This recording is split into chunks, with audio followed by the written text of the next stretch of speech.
to shape our own social institutions, which is a very polite, very Southern way of saying we want to be able to control our former slaves. At great personal risk, African Americans held political meetings to get out the vote.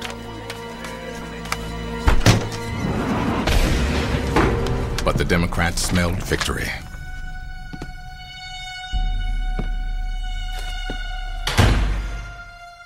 On November 7th, 1876, everyone who dared went to the polls.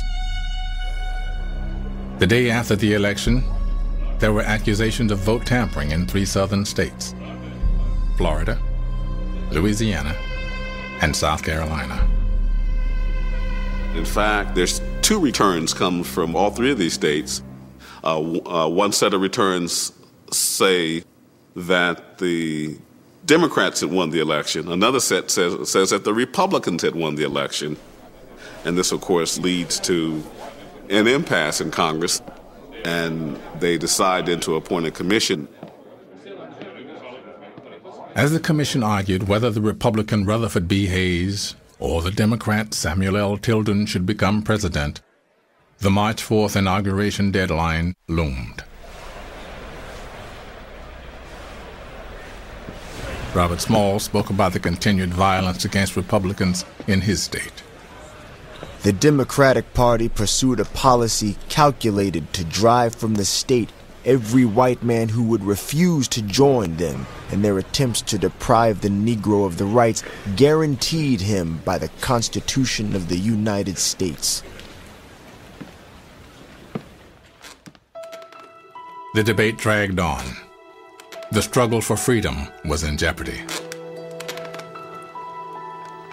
And hence the basis of a bargain which will allow Rutherford B. Hayes to assume the presidency.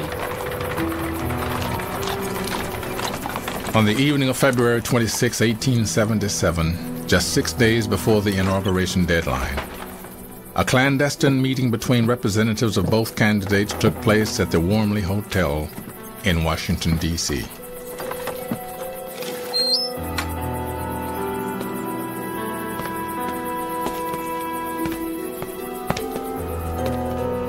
They've sort of come to an agreement that we're no longer concerned about the rights of African Americans as voters, and to put the Negro question on the back burner and not worry about it anymore.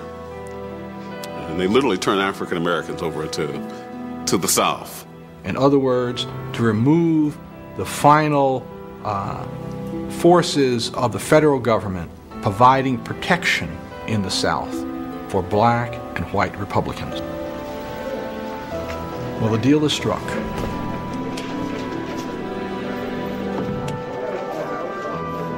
And so this is the infamous then compromise of 1877.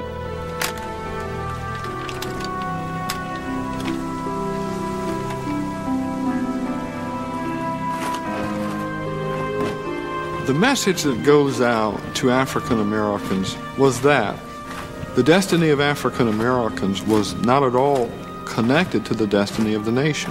And this is a very different situation than the situation which developed during the Civil War.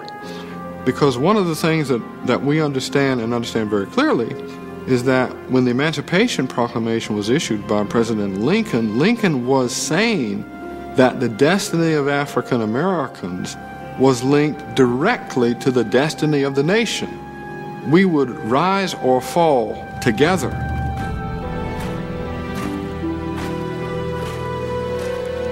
And now, with the rise of Rutherford B. Hayes as Republican president, now Republicans were essentially saying that the country can get along very well without you.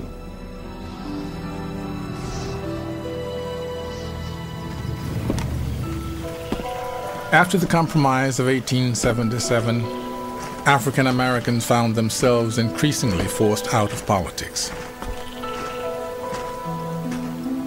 Across the South, black Republicans were simply removed from their posts.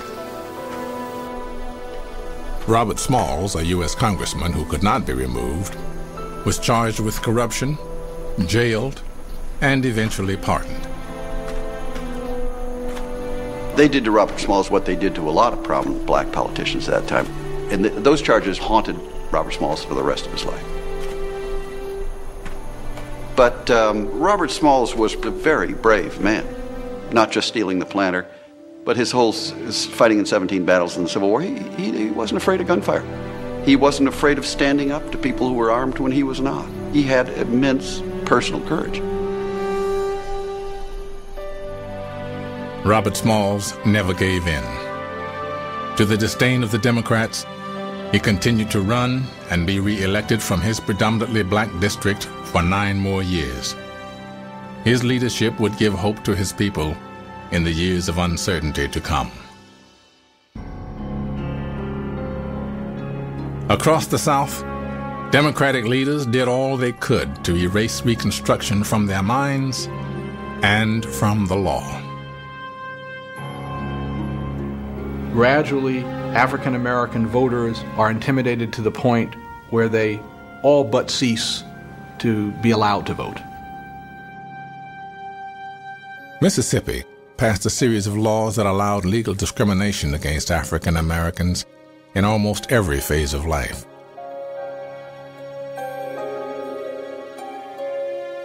State after state in the South followed suit.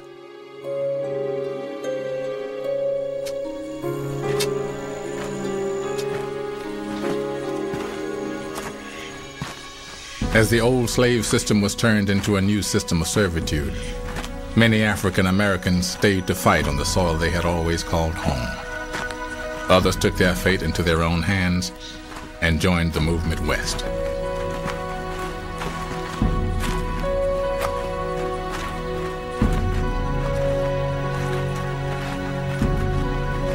Black churches became more than ever the political cornerstone of their communities.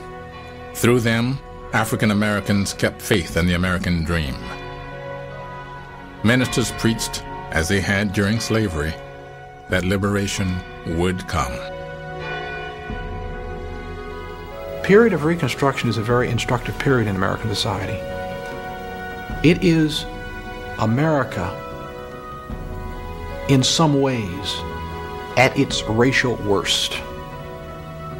But there are glimmers of America at its racial best.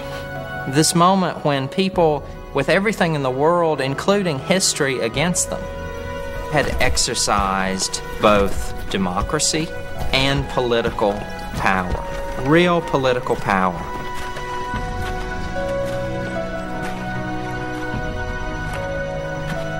Their attempt at the first interracial democracy was stalled, but the groundwork had been laid. Although it would be almost 100 years until the second Reconstruction, their struggle would not be in vain.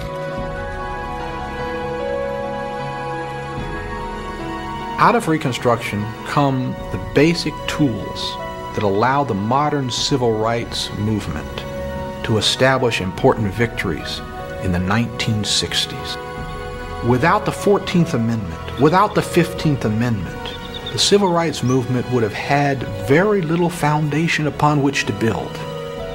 So that Reconstruction really does have an important impact on all of the generations that follow. It would be too simple to say that Reconstruction was a total failure. It wasn't a total failure. There was a period of time when America provided a ray of hope.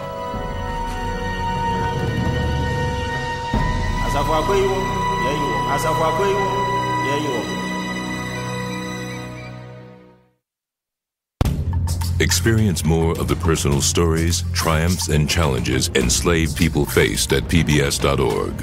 Learn more about the continuing efforts of enslaved and free Black Americans to gain equal rights under the law.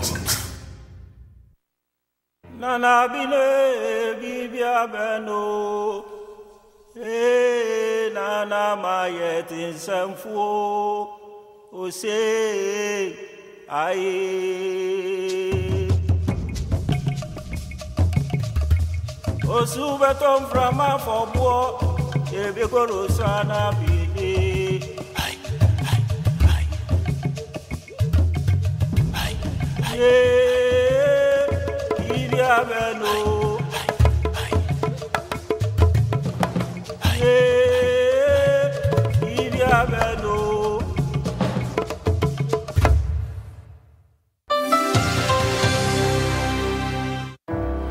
At New York Life, we know that learning from the past helps create a better future.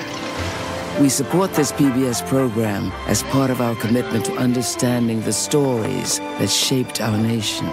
Guided by our values, financial strength, integrity, and humanity, New York Life has been part of America's story since 1845. Join us in exploring the defining moments of our nation's history. We are PBS.